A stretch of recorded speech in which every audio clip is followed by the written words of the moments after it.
Kalena dhammat sawanang etamang kalamutamang. Part 1A Bear Meditation, meditasi menjinakkan pikiran liar. Judul asal Bear Awareness, Questions and Answers on Taming Your Wild Mind. Penyusun Ajahn Brahm. Penerjemah Tasvan Santa Cipta. Penyunting Handaka Wijayananda. Penata Intan Dita Diwara. Penerbit Ehipasiko Foundation, cetakan pertama Maret 2018. Buku ini berisi kumpulan pertanyaan dan jawaban yang disalin dari retret yang dipimpin Ajahn Brahm di Pusat Meditasi Jhana Grove, Serpentine, Perth pada kurun 2010 sampai 2013.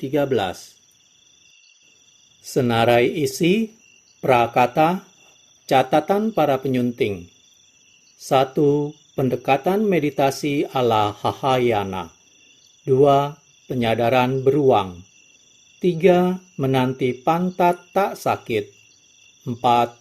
Terbang di maskapai Buddha. 5. Kindfulness setiap hari. 6. Melampaui asap dupa. 7. Dhamma dan Greg. Singkatan, penjelasan istilah tentang Ajahn Brahm. Prakata. Bertanya itu karma baik.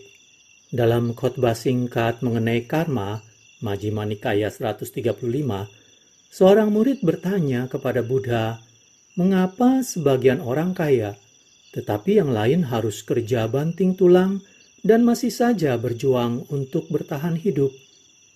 Buddha menjawab bahwa itu disebabkan karma dari kehidupan lampau. Mereka yang kikir dalam kehidupan lampau menjadi miskin dalam kehidupan ini. Buddha juga ditanya, mengapa sebagian orang rupawan, sementara yang lain begitu jelek sampai-sampai berdandan di salon mahal pun gagal membuat mereka kelihatan menarik? Buddha menjawab bahwa penyebab karma buruk rupa dalam kehidupan ini dikarenakan mereka suka marah dan mudah tersinggung dalam kehidupan sebelumnya. Lalu Buddha ditanya, apa penyebab kebodohan dalam hidup ini? Mengapa sebagian orang harus belajar mati-matian di sekolah, bahkan menyewa guru privat? Namun, mereka masih harus berjuang agar lulus. Sementara yang lain kelihatannya cuma sedikit berusaha, namun dapat nilai A semua. Buddha menjawab, dan ini sangat penting agar Anda memahami tujuan buku ini, bahwa karma penyebab Anda menjadi bodoh dalam kehidupan mendatang adalah tidak bertanya dalam kehidupan ini. Jadi, terima kasih kepada para jenius masa depan yang mengajukan pertanyaan demi buku ini. Anda semua akan mengalami masa-masa yang begitu gampang di sekolah dalam kehidupan mendatang Anda. Ajahn Brahm, Perth, Australia. Catatan para penyunting. Ajahn Brahm dikenal dan disenangi bukan hanya karena isi ajarannya, namun juga gaya penyampaian dan selera humornya. Lelucon parahnya meningkatkan suasana hati dan membuka hati ke sudut pandang yang lebih bajik dan welas. Seringkali kebenaran dari apa yang ia katakan ada dalam leluconnya. Namun tujuan utamanya adalah melihat sisi cerah kehidupan untuk membebaskan dari masalah yang menghalangi kemajuan kita dalam jalan Dhamma. Buku ini awalnya disusun dengan tujuan merayakan 40 tahun penahbisan Ajahn Brahm sebagai biku. Buku ini berisi kumpulan pertanyaan dan jawaban yang disalin dari retret baru-baru ini yang dipimpin Ajahn Brahm di pusat retret Jhana Grove di Australia. Pada akhir tiap hari retret, para peserta retret diundang menuliskan pertanyaan dhamma apapun di kertas kecil yang mereka taruh tanpa nama dalam keranjang kecil. Ajahn Brahm kemudian akan membacakan tiap pertanyaan di depan para meditator yang sudah berkumpul sebelum memberikan jawabannya. Para penggemar buku-buku Ajahn Brahm sebelumnya akan mengenali berbagai cerita yang ada di sini. Namun, suasana akrab dalam bentuk tanya jawab memberikan pengalaman pembelajaran yang segar dari seorang dalam buku yang berisi ajaran Dhamma Buddha apapun. Ajaran jelas merupakan pokok yang utama. Namun ada sesuatu yang lebih dalam pertanyaan ini dibanding kata-kata yang diucap belaka.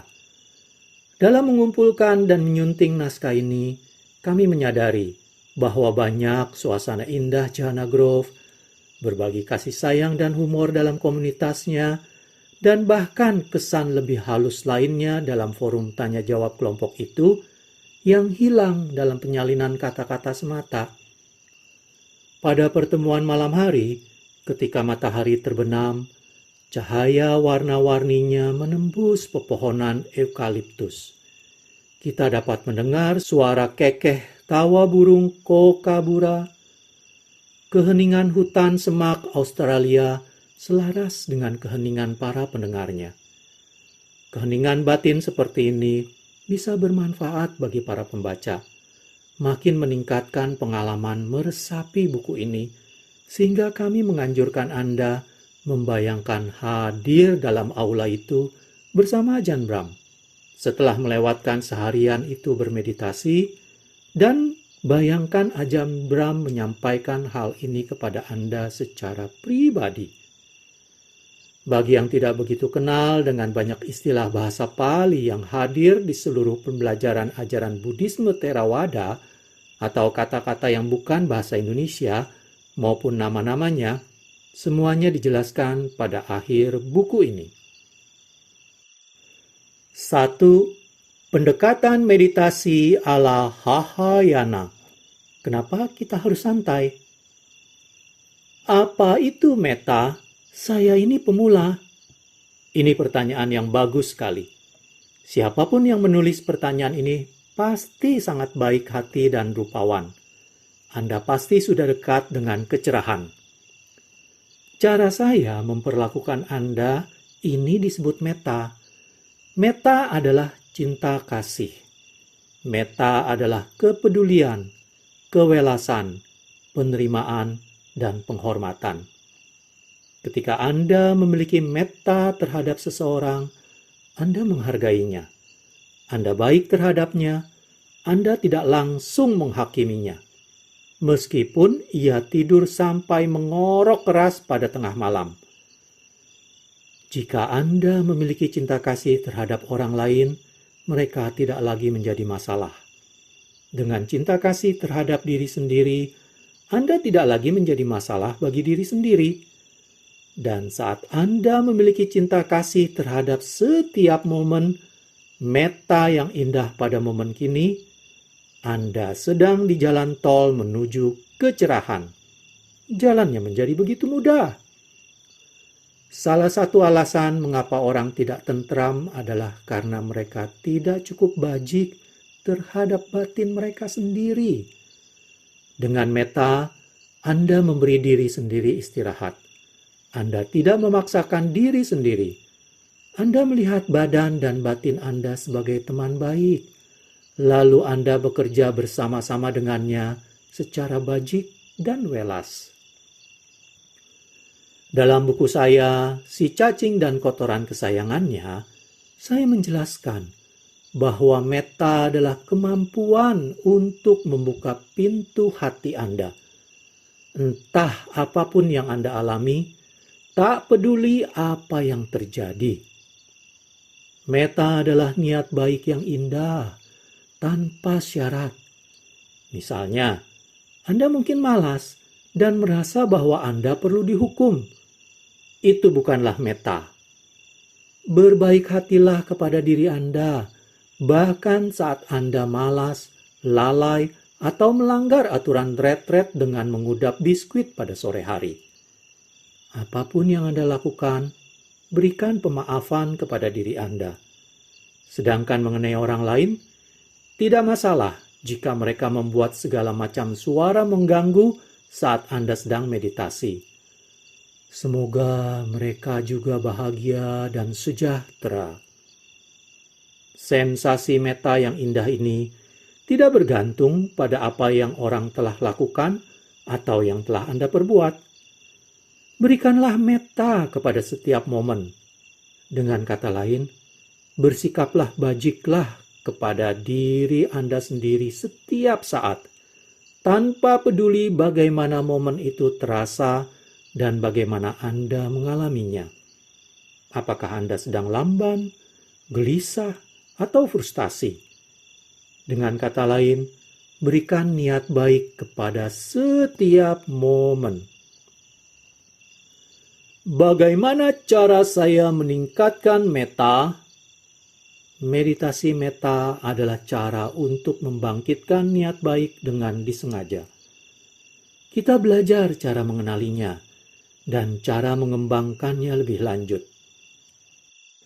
Dalam meditasi metta, orang-orang biasanya mengucapkan beberapa kata ke diri mereka sendiri berulang kali. Semoga semua makhluk bahagia dan sejahtera. Semoga semua makhluk bebas dari duka. Semoga aku bahagia. Semoga aku damai. Tetapi Anda boleh menggunakan kata apapun yang Anda suka. Hal yang penting adalah mendengarkan jeda di antara kata-katanya. Misalnya, Anda mengatakan, semoga aku bahagia dan sejahtera.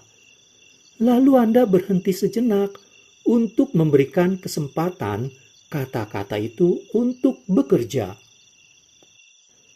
Anda mendapati bahwa kata-kata memiliki kekuatan. Jika Anda berhenti sejenak untuk bersambung rasa dengan kekuatan itu, Anda akan memahami makna sejati, semoga semua makhluk bebas dari duka. Dan batin mulai membangkitkan metta. Kata-kata itu sekedar nyala korek api yang memantik metta. Perasaan yang muncul setelah kata-kata itu, itulah metta. Ini sungguh menyenangkan. Ulangi kata-kata itu sampai Anda merasakan mettanya. Setiap kali Anda memberi instruksi ke batin, maka batin Anda mulai melihat ke arah itu.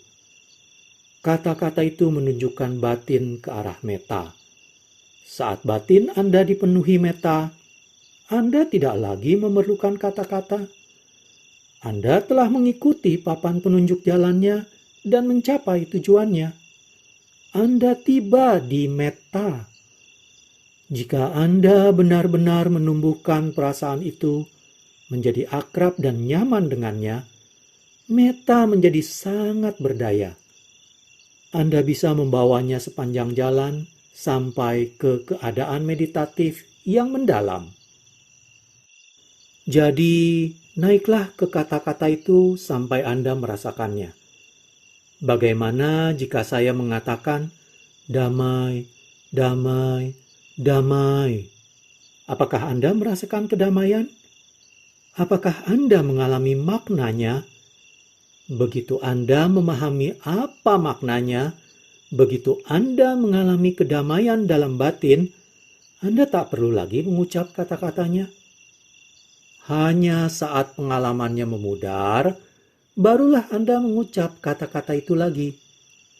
Teruslah mengatakan itu sampai tidak perlu lagi. Sampai Anda mengalami kedamaian. Beginilah cara kita menerapkan cinta kasih. Kita menggunakan kata-kata untuk membangkitkan emosi. Dan saat emosi itu kuat, kita berpaling ke emosi itu dan melepas kata-katanya. Kata-kata sudah menyelesaikan tugas mereka. Jika Anda mau, Anda bisa memvisualisasikan cahaya keemasan di hati Anda. Kadang visualisasi bisa membantu. Begitu metta mencapai titik tertentu, metta berlangsung sendiri. Anda tak perlu mengatakan apapun lagi. Anda sekedar merasakan metta. Anda adalah metta. dan metta memancar ke semua makhluk. Jika Anda mengembangkan metta lebih lanjut, Anda akan memperoleh begitu banyak piti sukha, begitu banyak kebahagiaan dan sukacita, sehingga suatu cahaya indah muncul dalam batin, suatu nimitta. Anda sekedar duduk di sana, terbenam dalam kebahagiaan. Nimitta metta yang bagus itu indah, cantik, dan begitu mudah untuk dipusatkan, serta membawa Anda ke dalam jhana. Saya terus mengulangi sabda Buddha ini kepada para biku selama retret 3 bulan. Sukhino cittang samadhiyati. Dari kebahagiaan, dari sukacita, batin menjadi sangat hening. Dari kebahagiaan dan sukacita metta, batin menjadi luar biasa hening, dan kemudian nimitta dan jhana terjadi dengan sendirinya. Maka rasakan getaran selarasnya setelah Anda mengatakan, semoga semua makhluk bahagia dan sejahtera. Teruslah ucapkan kata-kata itu. Benar-benar tuluslah. Lalu berdiamlah di perasaan itu sampai perasaan itu menjadi sangat kuat dan berlangsung dengan sendirinya. Ini sama seperti saat Anda menyalakan api dan kadang Anda perlu menyalakan korek apinya beberapa kali. Namun begitu apinya sudah menyala, api itu melaju sendiri. Itulah meditasi metta dan itu sangatlah kuat. Salah satu kisah metta kegemaran saya adalah mengenai salah satu biku hutan Thai yang terkenal. Ia sedang berkelana melewati hutan. Ketika suatu sore, ia tiba di suatu desa. Ia mengatakan kepada kepala desa bahwa ia akan menginap di sana malam itu. Kepala desa sangat senang ada biku hutan yang datang ke sana. Ia mengatakan bahwa ia akan datang mengajak para penduduk desa untuk datang dan mendengar ceramah dhamma dari biku itu malamnya. Lalu memberi derma makan biku itu besok paginya. Lalu apa yang biku itu lakukan selama 2 jam sebelum ceramah malam? Ia duduk di bawah pohon untuk bermeditasi. Namun beberapa menit kemudian, ia menyadari bahwa ia duduk di bawah pohon yang keliru. Ada sarang semut besar di dekat sana. Semut pertama merayapi telapak kakinya, kemudian naik ke kakinya, lalu menggigitnya. Aduh! Lalu semut kedua, lalu ketiga, lalu ke-10, dan ke-20. Semua menggigitinya. Namun, ia biku yang tangguh, jadi ia tetap duduk di sana. Momen berikutnya yang ia sadari, ia sudah berdiri dan melarikan diri. Namun ia kemudian sadar, berhenti dan berpikir, aku ini biku hutan. Aku semestinya tidak lari seperti ini. Ia berbalik. Ia melihat tempat ia duduk tadi kini padat dirayapi ribuan semut merah. Ia memutuskan untuk duduk tepat di tengah-tengah semut itu. Zaman sekarang tidak menghasilkan biku-biku seperti ini lagi. Saat ia duduk, mereka mulai merayapi dan menggigitinya lagi. Namun, kali ini ia mengubah objek meditasinya dari napas menjadi metta. Semoga semua makhluk bahagia dan sejahtera, terutama semut-semut merah ini. Jika kalian benar-benar lapar, cicipi kedua lenganku dan santap sampai puas. Ia tidak benar-benar bilang begini. Saya hanya mengarang-ngarang bagian ini. Setelah ia melakukan meditasi metta selama beberapa menit, semut-semut berhenti menggigitinya.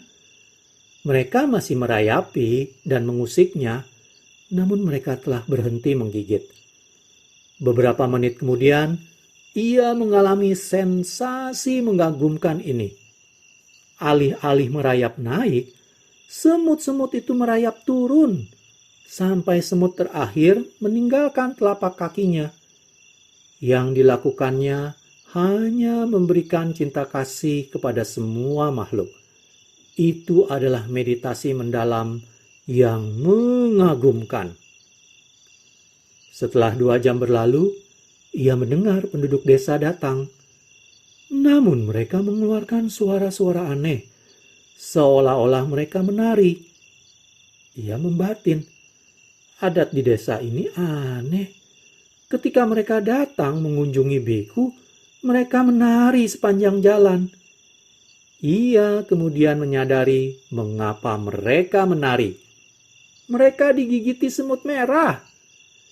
Ia melihat sekumpulan besar semut merah di setiap tempat, kecuali lingkaran selebar 1 meter di sekelilingnya, yang membentuk seperti daerah netral antar perbatasan 2 negara. Ia menyadari bahwa semut-semut merah melindunginya. Itulah betapa kuatnya meditasi cinta kasih atau metta. Hewan-hewan menjaga dan melindungi Anda. Bisakah Anda mengirim metta ke mesin cuci piring? Mesin ini mogok kerja. Mengapa Anda butuh mesin cuci piring untuk bekerja? Anda punya 2 tangan. Anda punya spons. Orang-orang zaman sekarang punya semua benda elektronik ini dan tinggal pencet tombol. Sungguh bagus bahwa kadang-kadang berbagai hal tidak beres. Itu berarti Anda mendapat kesempatan melakukan karma baik. Ini sesungguhnya adalah ajaran yang mendalam. Ketika Anda bersukarela, bukan tugas Anda cuma ingin membantu orang lain. Sungguh mengagumkan betapa banyaknya sukacita yang Anda peroleh. Salah satu pengalaman yang paling berpengaruh dalam kehidupan saya sebagai biku muda di Thailand terjadi tepat sebelum penahbisan 3 orang Samanera. Di Thailand Timur Laut, kalau Anda hendak ditahbis sebagai biku, Anda harus membuat 3 jubah Anda sendiri, mulai dari potongan kain putih polos. Ini makan waktu 2 atau 3 hari. Anda harus menjahitnya menjadi satu, kemudian mewarnainya dengan pewarna nangka. Untuk melakukan ini, Anda harus menimba air dari sumur, mengumpulkan kayu untuk menyalakan api, mengambil cabang pohon nangka, memotongnya menjadi potongan-potongan kecil, merebus kepingan itu untuk mengekstrak zat warnanya, memekatkan zat warnanya, lalu menggunakannya untuk mewarnai kain putih menjadi coklat. Itu pekerjaan yang sangat berat. 3 Samanera ini sedang dalam proses membuat jubah. Mereka sudah lama belum bisa tidur. Karena untuk membuat zat warna, Anda harus terus menjaga apinya menyala dan terus bekerja. Setelah pelafalan malam, saya pergi ke pondok pewarnaan jubah. Melihat para Samanera malang ini sangat lelah, saya bilang, "Dengar, kalian pergi dan tidurlah beberapa jam. Saya akan bergadang mengurusi pewarnaannya. Namun, jangan beritahu siapapun, karena ini melanggar aturan."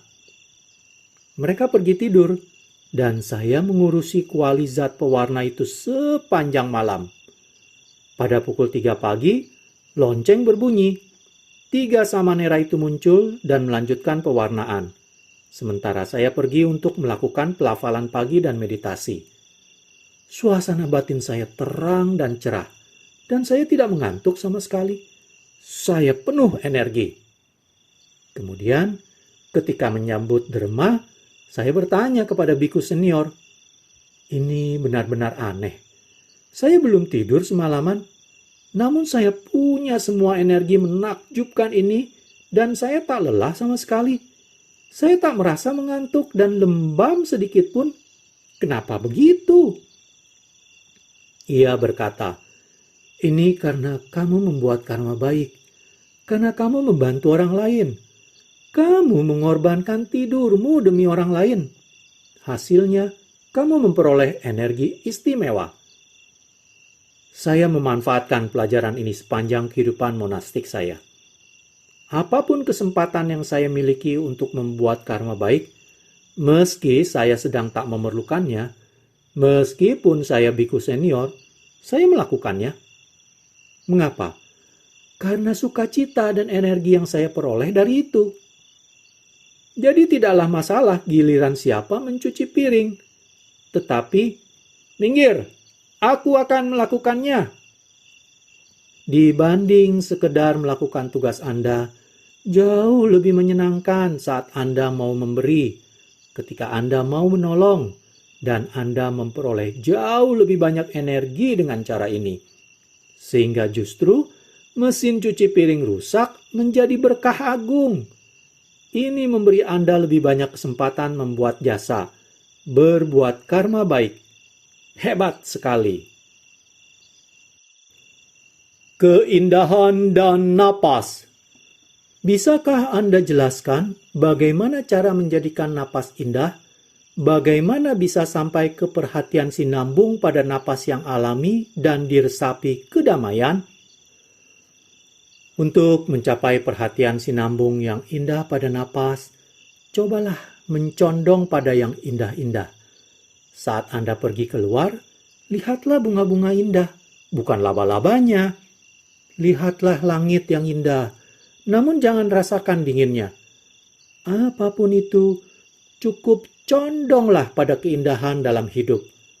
Ada masalah dan kesulitan dalam hidup, namun alih-alih memandang itu, lihatlah sisi lainnya. Lihatlah sisi positif kehidupan. Misalnya, sekalipun Anda kena kanker, kanker itu hanyalah satu bagian dari tubuh. Bagian tubuh lainnya baik-baik saja. Atau Anda mengalami kecelakaan motor dan kehilangan satu kaki. Namun, Anda punya kaki satunya. Itu namanya ada cadangan.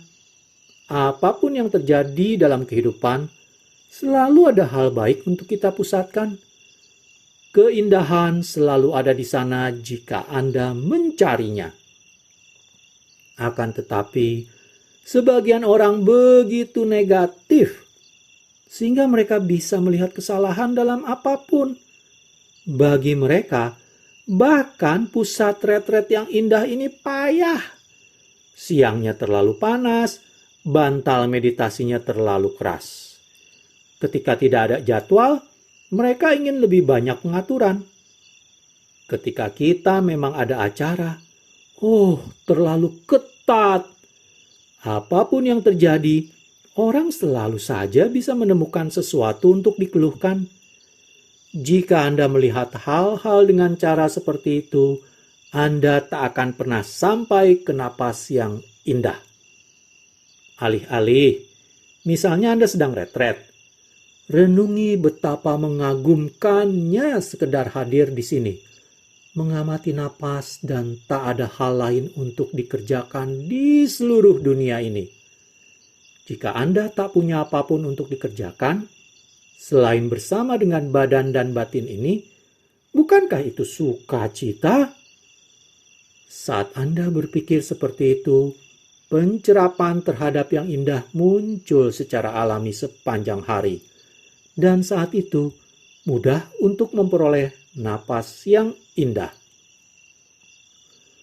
Setelah meditasi sebentar, napas saya menjadi sangat hening dan tanpa upaya. Hal ini tetap begini selama 2 atau 3 jam.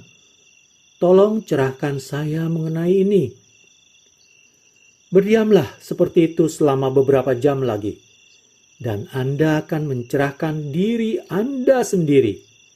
Mengamati napas tanpa upaya dan damai selama 2-3 jam itu adalah tepat seperti apa yang mestinya terjadi. Berapa banyak hal yang harus kita amati dalam satu napas masuk dan napas keluar? Apakah kita harus mengamati awal, tengah, dan ujung napas, dan jeda di antara napas masuk dan napas keluar, maupun jeda di antara napas keluar dan napas masuk? Napas itu berkesinambungan, dan begitu pula pengamatan terhadapnya.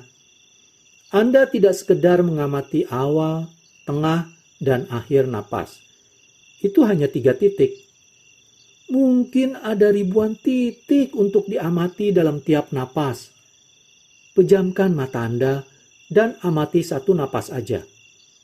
Lihat berapa banyak sensasi yang bisa Anda amati. Bertumpuk-tumpuk banyaknya. Sedikit demi sedikit, Anda belajar melihat makin dan makin banyak dari setiap napas. Pada akhirnya, Anda melihat keseluruhannya tanpa ada sela sama sekali, mulai dari awal sampai akhirnya. Itulah yang semestinya kita amati. Semua hal lain mengikuti keheningan batin, dan cara untuk menjaga agar batin hening adalah mengamati napas. Seringkali kita berpikir, itu karena kita tidak benar-benar bahagia. Berpikir biasanya muncul dari ketakpuasan.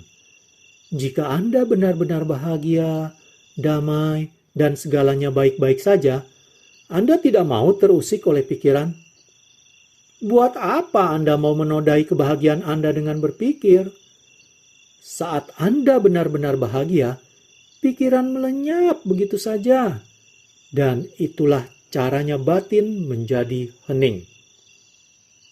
Suara adalah hal terakhir yang lenyap seiring meditasi makin mendalam. Maka janganlah kecil hati jika misalnya saat Anda bermeditasi bersama dan Anda mendengar batuk dan bersin, padahal Anda merasa tenang dan perhatian Anda pada napas itu indah. Tak kala meditasi Anda makin maju, Anda bisa mengalami suara batuk dan bersin seolah itu dari jauh sekali. Anda masih mendengar suara, namun seolah suara itu 100 mil jauhnya. Lambat laun, suara melenyap. Lalu Anda tidak akan mau keluar dari keadaan itu. Berjalanlah seperti ini.